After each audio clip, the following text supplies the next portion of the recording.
Hi everyone, I welcome you all to this channel. इस video में हम article से रिलेटेड क्वेश्चंस को डिस्कस करेंगे। पहला क्वेश्चन है कि इनमें से कौन सा आर्टिकल है जिस आर्टिकल में प्रेसिडेंट के इम्पीचमेंट के बारे में बात करी गई है, और इसका आंसर है आर्टिकल 61। आर्टिकल 61 जो इंडियन कॉन्स्टिट्यूशन का है, इसमें ये सारी प्रोविजंस दी गई हैं कि कैसे जो प्रेसिडेंट है उनका इम्पीचमेंट होगा।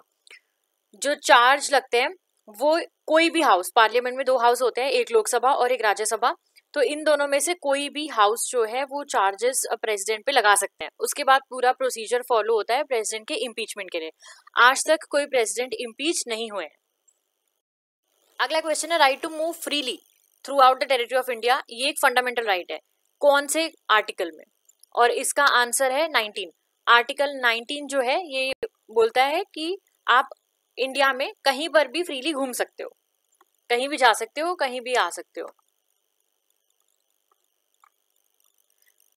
अगला क्वेश्चन है इनमें से कौन से आर्टिकल इंडियन कॉन्स्टिट्यूशन का फाइनेंस कमीशन का अपॉइंटमेंट बताता है? और इसका आंसर है आर्टिकल 280। तो आप जैसे मैं क्वेश्चन बोलती हूँ वीडियो पॉज करके एक बार अटेम्प्ट करने की कोशिश जरूर करिए। आर्टिकल 280 जो है ये बताता है कि फाइनेंस कमीशन का अपॉइंटमेंट जो है वो कैसे होगा, और इसको प्रेसिडेंट कंस्टिट्यूट करते हैं, और इनके जो रिकमेंडेशंस होते हैं इसके बेसिस पे टैक्स जो रेवेन्यूज आते हैं वो यूनियन और स्टेट में, और स्टेट में कैसे डिस्ट्रीब्यूट होंगे वो बताया जाता है। हर 5 साल बाद ये कमीशन जो है बनती है। हमारा अगला क्वेश्चन ये है कि इनमें से कौन सा आर्टिकल है जो ये बताता है कि हर इंडियन स्टेट में एक गवर्नर होना चाहिए? तो कौन सा आर्टिकल है? ये आर्टिकल है आर्टिकल 153। आर्टिकल 153 ये कहता है कि गवर्नर होना चाहिए हर एक स्टेट के लिए, और ये भी कहते हैं, मतलब इसमें ये भी है कि एक गवर्नर जो है ये 2 या 2 से ज्यादा स्टेट्स के भी हो सकते हैं। अगला क्वेश्चन है इंडियन कॉन्स्टिट्यूशन के किस पार्ट में जो सेंटर स्टेट के रिलेशंस है वो मेंशन है? कौन से आर्टिकल से कौन से आर्टिकल तक और कौन से पार्ट में? तो इसका आंसर जो है वो है article 245 to article 255 and part 11। तो सेंटर स्टेट रिलेशन जो है ये 3 पार्ट में डिवाइड है। एक तो है लेजिस्लेटिव रिलेशंस 245 से 255 में, उसके बाद है एडमिनिस्ट्रेटिव रिलेशंस 256 से 263 में, और फिर है फाइनेंशियल रिलेशंस 268 से 293 में। अगला क्वेश्चन जो है वो ये है इनमें से कौन सा आर्टिकल जो है ये प्रमोट करता है equal justice and free legal aid सारे सिटीजन्स के लिए? तो कौन सा आर्टिकल है? और ये है 39A, आर्टिकल 39A। आपको एग्जाम के लिए DPSPs and fundamental rights and fundamental duties अच्छे से पता होनी चाहिए। तो आर्टिकल 39A स्टेट को डायरेक्ट करता है कि जो जस्टिस है वो इक्वल अपॉर्चुनिटी के बेसिस पे होना चाहिए, और फ्री लीगल एड सारे लोगों को मिलनी चाहिए। अगला क्वेश्चन है कौन सा आर्टिकल है जो ये कहता है कि इलेक्शन कमीशन को पावर देता है ताकि वो पार्लियामेंट और स्टेट लेजिस्लेचर के इलेक्शंस को सुपरवाइज कर सके? तो इलेक्शन कमीशन जो है ये पार्लियामेंट और स्टेट लेजिस्लेचर के इलेक्शंस कराते हैं, और आप मुझे कमेंट सेक्शन में बताइए कि स्टेट इलेक्शन कमीशन जो होता है वो किसके इलेक्शंस कराने में हेल्प करता है? और इसका आंसर है आर्टिकल 324। आर्टिकल 324 के अंडर इलेक्शन कमीशन को ये पावर है कि वो parliament, president, vice president, state legislative assemblies, in हमारी कंट्री में जितनी भी स्टेट लेजिस्लेटिव असेंबलीज हैं इन सबके इलेक्शंस को सुपरवाइज करेगा। तो क्या क्या है? पार्लियामेंट है, प्रेसिडेंट, पार्लियामेंट में दोनों हाउसेस हैं, फिर प्रेसिडेंट है, वाइस प्रेसिडेंट है, और स्टेट लेजिस्लेटिव असेंबलीज है। अगला क्वेश्चन है कौन सा article deals with the emergency? तो इमरजेंसी 3 टाइप की इमरजेंसी होती है, आप सबको पता है। तो इमरजेंसी जो वॉर, एक्सटर्नल एग्रेशन और आर्म्ड रेबेलियन की वजह से हुई है, कौन सा आर्टिकल है? तो आर्टिकल है article number 352। Article 352 deals with the national emergency. और नेशनल इमरजेंसी कब लगाई जाती है? जब कोई इंडिया की सिक्योरिटी को सीरियस थ्रेट होता है, मतलब कोई इस वॉर हो गई है उसकी वजह से, कोई एक्सटर्नल जगह, एक्सटर्नल जो एंटिटी है उनके एग्रेशन, उनके गुस्से, या फिर आर्म्ड जो रेबेलियन है उसकी वजह से। अगला क्वेश्चन है पावर्स, प्रिविलेजेस और इम्यूनिटीज, ये जो है ये पार्लियामेंट के किसी भी हाउस को जो है वो मिलती हैं, ठीक है? उनकी जो कमिटीज होती हैं उनको, उनके जो मेंबर्स होते हैं उनको भी। तो ये किस आर्टिकल में है? और इसका आंसर है आर्टिकल 105। तो 105 नंबर आर्टिकल जो है उसमें ये जो पावर्स, प्रिविलेजेस, इम्यूनिटीज, मतलब कैसे बचेंगे, क्या एक्स्ट्रा चीजें जो है पार्लियामेंट के हाउस को, उनकी कमेटी और उनके मेंबर्स को जो दी गई हैं, वो आर्टिकल नंबर 105 में मेंशन है। अगला क्वेश्चन है, कौन सा आर्टिकल है कॉन्स्टिट्यूशन का जो प्रोवाइड करता है रिजर्वेशंस के लिए फॉर द सीट्स फॉर एससीज एंड एसटीज। तो हाउस ऑफ द पीपल कौन सा हाउस होता है? लोकसभा। तो लोकसभा में एससीज और एसटीज के रिजर्वेशन के बेसिस पे सीट्स कौन सा आर्टिकल प्रोवाइड करता है? और इसका आंसर है यहाँ पर आर्टिकल 330। आर्टिकल 330 क्या कहता है कि एससीज और एसटीज के लिए जो रिजर्वेशन है लोकसभा में वो, इसके अलावा बाकी सारे आर्टिकल्स डिस्कस कर लेते हैं। आर्टिकल 325 में ये है कि कोई भी पर्सन जो है वो इनएलिजिबल नहीं होता कि जो मतलब रिलीजन, रेस, कास्ट, सेक्स इनके बेसिस पे कि इनको इंक्लूड किया जाए। No person to be ineligible, ताकि मतलब कोई भी एलिजिबल है ही नहीं कि इन सारे स्पेशल बेसिस पे उनको एनरोल किया जाए। आर्टिकल 321 आप देखेंगे तो ये यूपीएससी और स्टेट पब्लिक सर्विस कमीशन जो है उनके वर्किंग प्रोसीजर से रिलेटेड है। आर्टिकल 355 जो है इसमें गवर्नमेंट की ड्यूटीज होती हैं कि जो इंडिविजुअल स्टेट्स हैं उन स्टेट्स में गवर्नेंस जो है वो इमरजेंसी के टाइम पे कैसे फॉलो अप होगी ये देखा जाएगा। अगला क्वेश्चन जो है वो ये है, इनमें से कौन सा आर्टिकल है जो प्रेसिडेंट के इलेक्शन से एसोसिएटेड है? और इसका आंसर क्या है? इसका आंसर है आर्टिकल 54। आर्टिकल 54 क्या बोलता है? It states that president is elected by electoral college. तो उस प्रेसिडेंट के इलेक्टोरल कॉलेज में कौन होंगे? इलेक्टेड मेंबर्स होते हैं दोनों हाउस के, जो हाउस होते हैं पार्लियामेंट के, लोकसभा राज्यसभा, उनके इलेक्टेड मेंबर्स होते हैं, और जो लेजिस्लेटिव असेंबलीज होती हैं स्टेट्स की उनके भी मेंबर्स होते हैं। अब आप मुझे कमेंट सेक्शन में ये बताइए कि प्रेसिडेंट के रिमूवल के लिए जो है कौन से मेंबर्स जो हैं वो होंगे। ठीक है। आर्टिकल 103 क्या है? ये जब भी कोई मेंबर डिस्क्वालीफाई होता है तो उससे रिलेटेड अगर क्वेश्चन है तो उस क्वेश्चन को डिसाइड करने के लिए हेल्प करता है। आर्टिकल 78 में ये है कि प्रेसिडेंट जो है सारे काउंसिल ऑफ मिनिस्टर्स, जो आपको पता है प्राइम मिनिस्टर के, जो प्राइम मिनिस्टर जिनके हेड होते हैं काउंसिल ऑफ मिनिस्टर्स के, उनके जो डिसीजंस होते हैं जो एडमिनिस्ट्रेशन से रिलेटेड है उन सबको प्रेसिडेंट जो है वो कम्युनिकेट करते हैं। आर्टिकल 74 ये कहता है कि एक काउंसिल ऑफ मिनिस्टर होना चाहिए प्राइम मिनिस्टर के साथ, प्राइम मिनिस्टर इस काउंसिल ऑफ मिनिस्टर्स के हेड होने चाहिए ताकि वो प्रेसिडेंट को एड और एडवाइस प्रोवाइड कर सके सारे फंक्शंस को करने के लिए। अगला क्वेश्चन है, इनमें से कौन सा आर्टिकल है जो प्रेसिडेंट के इलेक्शन से रिलेटेड है? और ये आर्टिकल है 55। आर्टिकल 55 क्लॉज 3 में अगर हम देखें तो इलेक्शन, जो प्रेसिडेंट का इलेक्शन है वो कैसा होना चाहिए? वो होना चाहिए प्रोपोर्शनल रिप्रेजेंटेशन से by means of single transferable vote, और ये एक सीक्रेट बैलेट होना चाहिए। तो proportional representation, single transferable vote, ये फॉलो किया जाता है। तो ये सिस्टम था जो प्रेसिडेंट के इलेक्शन का सिस्टम कौन से आर्टिकल में है, और इससे पहले जो हमने क्वेश्चन किया है कौन से आर्टिकल में, मतलब कौन से मेंबर्स जो है प्रेसिडेंट के इलेक्शन से वो रिलेटेड था। अगला क्वेश्चन है, किस आर्टिकल में जो इंडियन कॉन्स्टिट्यूशन है उसमें ये कहा है कि जो कोरम है, मतलब कि अगर एक हाउस में कोई प्रीसीडिंग होगी उसके लिए कितने लोग, मतलब मिनिमम कितने लोग चाहिए? तो 1/10 लोग चाहिए। ये किस आर्टिकल में लिखा हुआ है? जो टोटल मेंबर्स होते हैं उनका 1/10वां हिस्सा लोग प्रेजेंट होने चाहिए, तभी जो हाउस है उसकी प्रोसीडिंग्स स्टार्ट हो सकती हैं। तो इसका आंसर क्या है? आर्टिकल 100। आर्टिकल 100 में ये दिया हुआ है कि कोई भी हाउस पार्लियामेंट का अगर वहां पर कोई मीटिंग कंस्टिट्यूट करनी है तो उसके लिए 1/10 मेंबर्स होने चाहिए टोटल मेंबर्स के। क्वेश्चन है, सुप्रीम कोर्ट के जज जो है उन्हें प्रेसिडेंट अपॉइंट करते हैं, लेकिन किस आर्टिकल में ये लिखा गया है? और ये लिखा गया है 124, आर्टिकल 124 क्लॉज 2 में। ठीक है, इसमें ये कहा गया है कि कॉन्स्टिट्यूशन ऑफ इंडिया ये कहता है सुप्रीम कोर्ट के जज को प्रेसिडेंट अपॉइंट करेंगे। कब करेंगे? जब सुप्रीम कोर्ट के और हाई कोर्ट के जजेस से कंसल्टेशन कर लिया जाएगा तब वो अपॉइंट करेंगे। तो ये जो आपने जजेस केसेस पढ़े होंगे उसमें आपको ये पता चला होगा, फर्स्ट जजेस केस, सेकंड जजेस केस, तो उसमें ये सारी चीजें मेंशन है। और आर्टिकल कौन सा है? आर्टिकल है 124 क्लॉज 2। अगला क्वेश्चन है, कौन से आर्टिकल है इंडियन कॉन्स्टिट्यूशन का जो डील करता है, जो डिस्क्रिमिनेशन होता है, मतलब इंडियन सिटीजन्स को कुछ ग्राउंड्स पे डिस्क्रिमिनेट किया जाता है, भेदभाव किया जाता है, तो कौन सा आर्टिकल है? तो इसका आंसर है आर्टिकल 15। तो आर्टिकल जो 15 अनुच्छेद 15 में ये है कि इंडियन कॉन्स्टिट्यूशन ये कहता है कि स्टेट है, ये स्टेट को डायरेक्ट करते हैं, डायरेक्शन देते हैं कि आपको किसी भी नागरिक को, किसी भी सिटीजन को डिस्क्रिमिनेट नहीं करना है। किस बेसिस पे? ना कि उनकी रेस, रिलीजन, कास्ट, सेक्स और प्लेस ऑफ बर्थ, इनके बेसिस पे स्टेट डिस्क्रिमिनेट नहीं कर सकती है।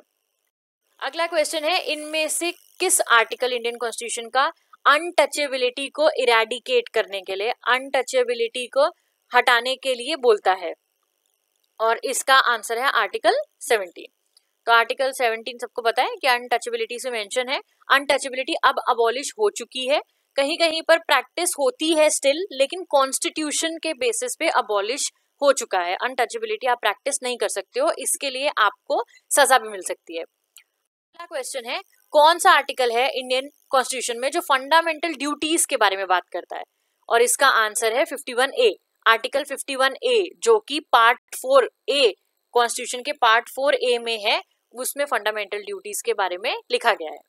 अगला क्वेश्चन है, इनमें से कौन सा आर्टिकल है जो right to freedom of religion के बारे में बात करता है? रिलीजन की राइट टू फ्रीडम। तो इसका आंसर क्या है? आर्टिकल 25। वैसे आर्टिकल 25 से लेके आर्टिकल 28 तक इंडियन कॉन्स्टिट्यूशन में फ्री रिलीजन को लेके right to religion of freedom जो है सारे सिटीजन्स को दिया गया है। जो लोग भी टेरिटोरियल बाउंड्रीज, हमारी इंडिया की टेरिटोरियल बाउंड्रीज में रहते हैं, रिसाइड करते हैं, उन सबको right to freedom of religion, उनके रिलीजन को फ्रीडम प्रैक्टिस करना दिया गया है। लेकिन कुछ रीजनेबल रेस्ट्रिक्शंस हर फंडामेंटल राइट में दिए गए हैं, वो भी आप ढंग से एक बार पढ़ लीजिएगा। अगला क्वेश्चन है, कौन सा आर्टिकल है इंडियन कॉन्स्टिट्यूशन का जो protection of life and individual freedom की बात करता है, गारंटी देता है इसके लिए? और इसका आंसर क्या है? इसका आंसर है आर्टिकल 21। आर्टिकल 21 कहता है कि कोई भी इंडिविजुअल, उससे उसकी पर्सनल लाइफ और लिबर्टी आप नहीं छीन सकते हो। सिर्फ एक ही इसमें एक्सेप्शन है, वो ये है कि अगर कोई प्रोसीजर लॉ ने इस्टेब्लिश किया हुआ है, लिखा हुआ है, मतलब लॉ की बुक्स में कोई प्रोसीजर लिखा हुआ है, उसके अलावा आप किसी भी इंसान की पर्सनल लाइफ या लिबर्टी को छीन नहीं सकते हो। अगला क्वेश्चन है, किस आर्टिकल, इंडियन कॉन्स्टिट्यूशन के किस आर्टिकल में ये कहा है प्रेसिडेंट रूल जो है वो स्टेट में इंप्लीमेंट होना चाहिए? तो इसका आंसर क्या है? इसका आंसर है आर्टिकल 356।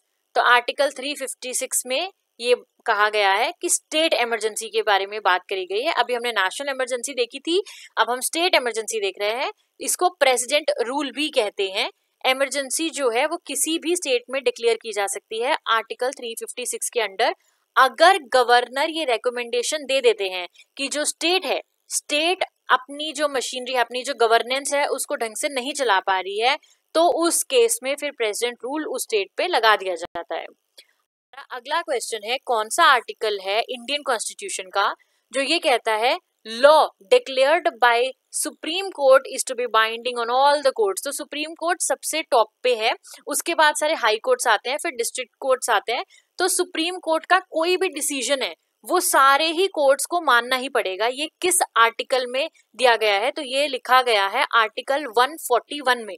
आर्टिकल 141 कहता है कि जो लॉ सुप्रीम कोर्ट ने डिक्लेयर कर दिया है वो फिर सारे कोर्ट्स पे बाइंडिंग होगा, सारे कोर्ट्स को मानना पड़ेगा। अगला क्वेश्चन है, इंडिया में कौन सा आर्टिकल है कॉन्स्टिट्यूशन का जो नई स्टेट के फॉर्मेशन को बताता है? मतलब उसमें दिया गया है कि अगर नई स्टेट बनानी है तो उसको कैसे फॉर्म करेंगे?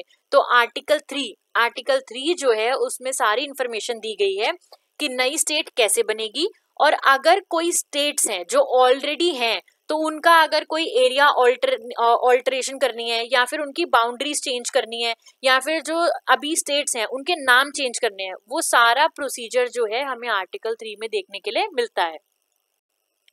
हमारा अगला क्वेश्चन है, according to which article of the constitution of India council of ministers जो है वो कलेक्टिवली लोकसभा को रिस्पॉन्सिबल हैं? तो ये कौन सा आर्टिकल है? और इसका आंसर है आर्टिकल 75। आर्टिकल 75 क्लॉज 3 में लिखा है कि जो काउंसिल ऑफ मिनिस्टर्स हैं वो हाउस ऑफ द पीपल, जो लोकसभा है उसको कलेक्टिवली रिस्पॉन्सिबल है, उनकी रिस्पॉन्सिबिलिटी लोकसभा के लिए है।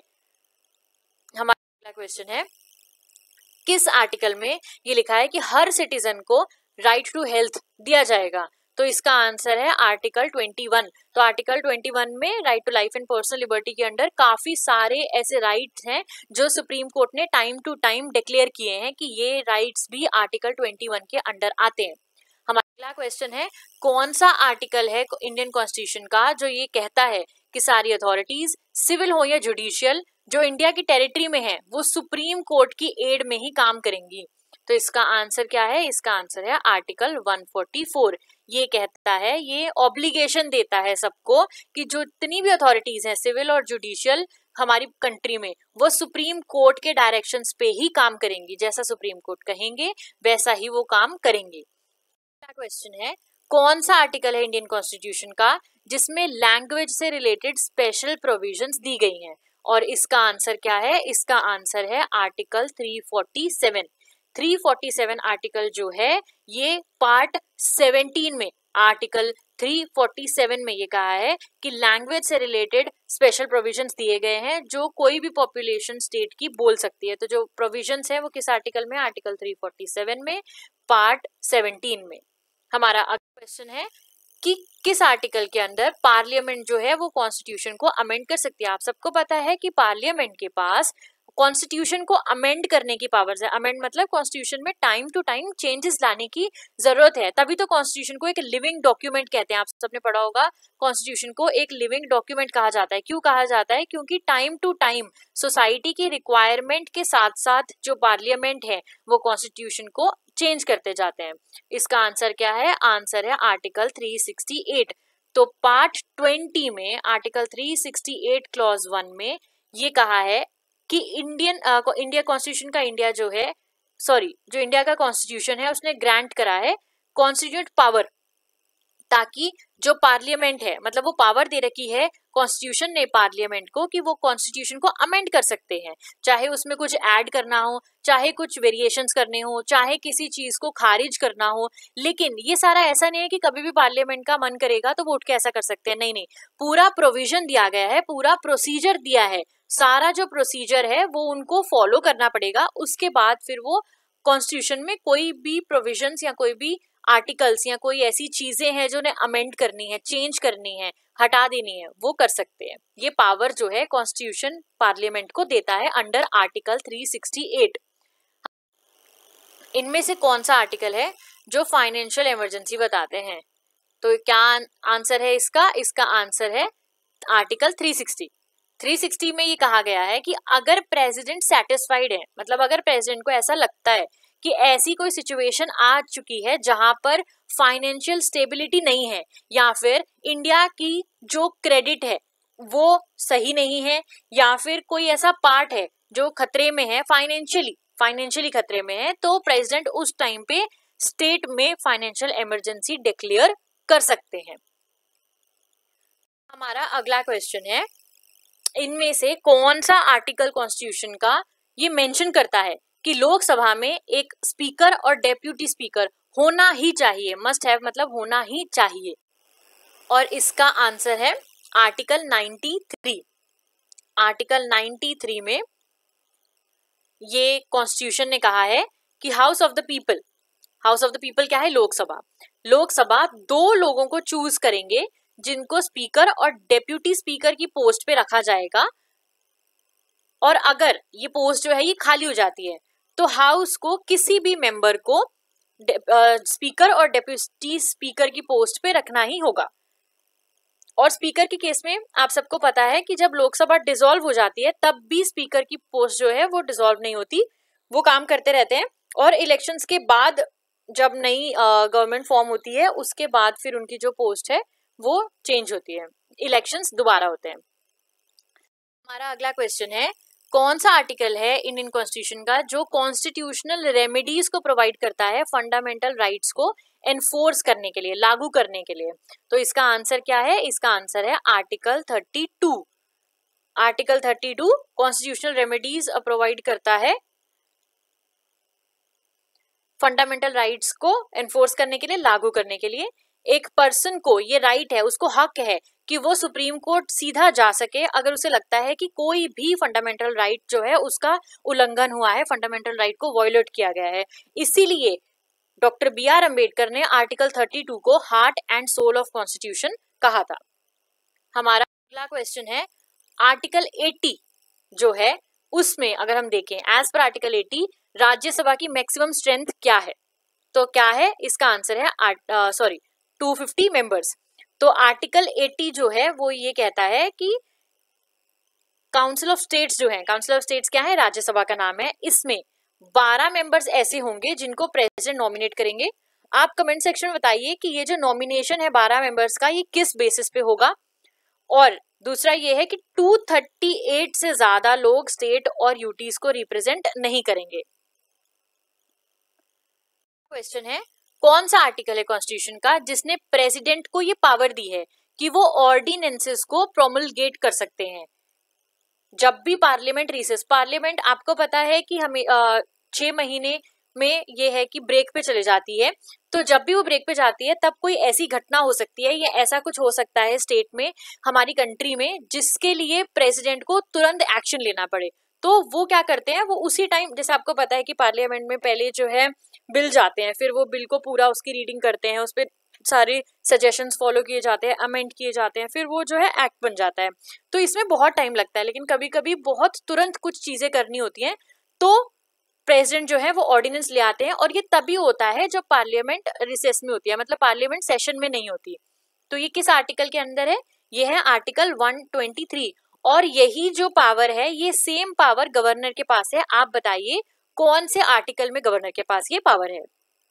तो आर्टिकल 123 क्या कहता है कि जब दोनों घर मतलब कि लोकसभा और राज्यसभा सेशन में नहीं है और प्रेसिडेंट को ऐसा लगता है कि कुछ सर्कमस्टेंसेस ऐसे आ गए हैं कि उन्हें इमीडिएटली एक्शन करना पड़ेगा, कोई एक्शन लेना पड़ेगा, तो वो उस टाइम पे ऑर्डिनेंस पास कर देंगे। लेकिन आपको ये सबको पता है कि इन ऑर्डिनेंसेस को जब पार्लियामेंट दोबारा सेशन में आती है तो फिर वो इन ऑर्डिनेंस को एक्ट में दोबारा से इसको बिल बना के, मतलब पूरा इसको डिस्कस करके एक्ट बनाते हैं। अगर वो एक्ट नहीं बनाएंगे तो फिर ये कुछ टाइम बाद खारिज हो जाएगा। अगला क्वेश्चन है कौन सा आर्टिकल है जो ये बताता है डीपीएसपीज जो है उसमें ये एक डीपीएसपी है, promotion of international peace and security. तो कौन से आर्टिकल में ये लिखा हुआ है, और इसका आंसर है आर्टिकल 51। आर्टिकल 51 में ये लिखा है कि स्टेट को इंटरनल पीस और सिक्योरिटी प्रमोट करना है, just and honourable relations Nations के बीच में बना के रखने हैं, और इंटरनेशनल लॉ और जो ट्रीटी है, जो ऑब्लिगेशंस हमने, जो ट्रीटीज हमने साइन करी हैं उनको रिस्पेक्ट करना है, और जो इंटरनेशनल डिस्प्यूट्स हैं उनको भी आर्बिट्रेशन से सेटल करना है। तो ये किस आर्टिकल में है, आर्टिकल 51, और ये एक डीपीएसपी है। हमारा क्वेश्चन है मनी बिल्स की डेफिनेशन कौन से आर्टिकल में दी गई है, और इसका आंसर क्या है, आर्टिकल 110। हमारा अगला क्वेश्चन है किस आर्टिकल में ह्यूमन ट्रैफिकिंग और फोर्स लेबर को प्रोहिबिट किया हुआ है, जो मानव तस्करी है उसको, उस पर रोक लगाई है, किस आर्टिकल में। तो इसका आंसर है आर्टिकल 23। हमारा अगला क्वेश्चन है एक कॉन्स्टिट्यूशन अमेंडमेंट है 2002 का, इसने फ्री और कंपलसरी एलिमेंट्री एजुकेशन सारे बच्चों को प्रोवाइड करी है, और वो अमेंडमेंट कौन सा है, तो अमेंडमेंट है 86th ऑफ अमेंडमेंट, और ये कौन सा आर्टिकल है, आर्टिकल नंबर 21A। तो इसके अंदर हम देखेंगे कि ये जो अमेंडमेंट हुआ था 86 कॉन्स्टिट्यूशन अमेंडमेंट एक्ट 2002, इसने कहा था जो 6 से 14 साल के बच्चे हैं उनको फ्री और कंपलसरी एजुकेशन देनी है, और ये फंडामेंटल राइट भी है। और आर्टिकल कौन सा है, इसका है 21A। Thank you friends for watching this lesson, और आप इसको एक बार अच्छे से रिवाइज कर लीजिएगा। Thank you.